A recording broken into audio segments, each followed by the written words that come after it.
WhatsApp guys, welcome back to my channel. बहुत से बच्चों का एक डाउट आ रहा था, बहुत ही कॉमन सा, बट भैया स्ट्रीम चेंज पॉलिसी को लेकर क्या रूल्स है जो कि सीवीटी 2025 के बाद लागू होंगे, उसको लेकर कुछ बता दीजिए। कुछ डिटेल्स नहीं मिल पा रही हैं। तो सबसे पहली बात देखो, पहले बात तो स्ट्रीम चेंज पॉलिसी क्या होता है कुछ लोगों को यही नहीं अभी पता चला होगा, जस्ट 12th करके निकले होते हैं, नहीं पता होता है।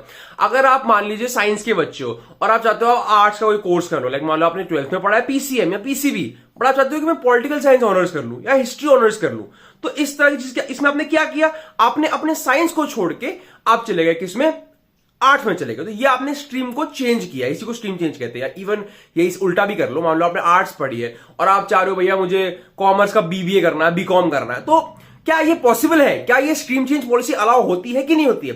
तो देखो बच्चों, इसमें बहुत बड़ा, इसमें लेना देना सीवीटी का नहीं है। सीवीटी में तो आपको एग्जाम्स देना है, इसका लेना देना सीधा सीधा है आपके कौन सी यूनिवर्सिटी को आप टारगेट कर रहे हो। इसीलिए मैं बोलता हूं सीवीटी का फॉर्म आने के बाद तुरंत मत भर देना, अगले दिन भर के मत बैठ जाना। बिकॉज होता क्या है, आपने अगर अपनी यूनिवर्सिटी का एलिजिबिलिटी क्राइटेरिया चेक नहीं किया और आपने मान लीजिए कि आपने साइंस पढ़ी है और आपने आर्ट्स वाले कोर्सेज का एग्जाम दे दिया बिकॉज आपको पॉलिटिकल साइंस ऑनर्स करना था, पर जिस यूनिवर्सिटी को आप टारगेट कर रहे थे वो यूनिवर्सिटी बोलती है कि भैया पॉलिटिकल साइंस ऑनर्स तेरे को करा देते हम, लेकिन हमें 12th वाले सब्जेक्ट्स के मार्क्स जैसे दिल्ली यूनिवर्सिटी करती आ रही है कि भैया वो आपका कोर्स स्विच करा देगी, स्ट्रीम स्विच करा देगी, लेकिन रूल क्या है कि पेपर उसका ही देना है जो आपने 12th में पढ़ा हुआ है। तो अगर आपकी यूनिवर्सिटी का एलिजिबिलिटी क्राइटेरिया चेक नहीं करते तो दिक्कत होती है। अब ऐसे एग्जांपल सुनो, अंबेडकर यूनिवर्सिटी ऑफ दिल्ली, वो भी एक तरह से गवर्नमेंट ओन्ड यूनिवर्सिटी ही है, उसमें क्या है, आप किसी भी स्ट्रीम से हो, आपको बीबीए करना है ना, सिर्फ और सिर्फ जनरल टेस्ट के मार्क्स लगते हैं। मतलब आर्ट्स का बच्चा भी जनरल टेस्ट में अच्छे नंबर ले आएगा, बीबीए कर सकता है। ऑल दो बीबीए करने में उसको दिक्कत आएगी बिकॉज वो पूरा कॉमर्स बेस्ड है, वहां पर मैथ्स भी होगी तो दिक्कत आएगी, बट वो कर सकता है। मतलब कॉलेज तो अलाउ कर रहा है ना बच्चों को, तो इससे मतलब भाई हम मेहनत कर लेंगे।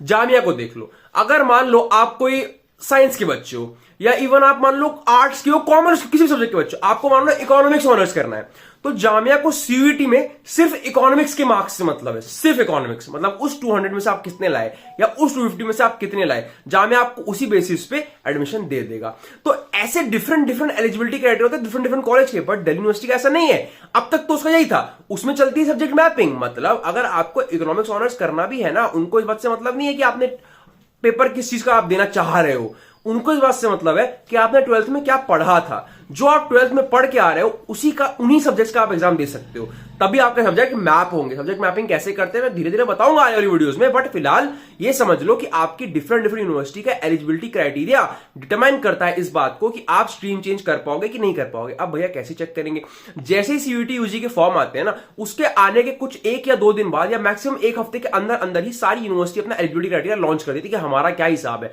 आपको करना क्या है, चैनल को सब्सक्राइब करके बेल आइकन दबाना है। सारी फेमस यूनिवर्सिटी जो कि सेंट्रल लेवल की है, ऑब्वियसली प्राइवेट कॉलेज का तो नहीं बताऊंगा, सेंट्रल लेवल की यूनिवर्सिटीज है, स्टेट लेवल की अच्छी यूनिवर्सिटीज है, दिल्ली की खासतौर से, उन सबके एलिजिबिलिटी क्राइटेरिया को लेकर मैं खुद ही वीडियोस बना दूंगा कि भैया जिसको ये कोर्स करना है इस यूनिवर्सिटी का एलिजिबिलिटी क्राइटेरिया ये है, दिल्ली यूनिवर्सिटी का, जामिया का, अमेरिकन यूनिवर्सिटी का, खास तौर से मैं इन सब पे बड़ा फोकस्ड रहता हूं।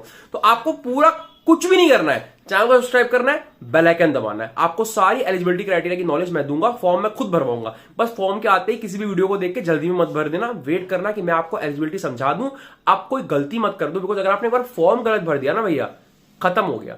फिर आप कुछ भी कर लोगे, सब्जेक्ट तो चेंज नहीं कर पाओगे, सब्जेक्ट का एग्जाम तो देना ही पड़ेगा। एग्जाम दे दोगे, मार्क्स भी अच्छे लोगे, पर आपका कॉलेज आपको लेगा ही नहीं, क्योंकि उन्हें मतलब ही नहीं है आपने किसी से एग्जाम दिया है, उन्हें अपनी एलिजिबिलिटी क्राइटेरिया से मतलब है। तो इस बात का ध्यान रखना। अगर वीडियो पसंद आई हो लाइक करो, चैनल को सब्सक्राइब करो, बेल आइकन दबाओ। ऐसी और बहुत सारी इंफॉर्मेटिव वीडियोस आपके लिए काम के लिए मैं लाता रहूंगा। Thank you so much guys, all the best for your preparations, bye bye.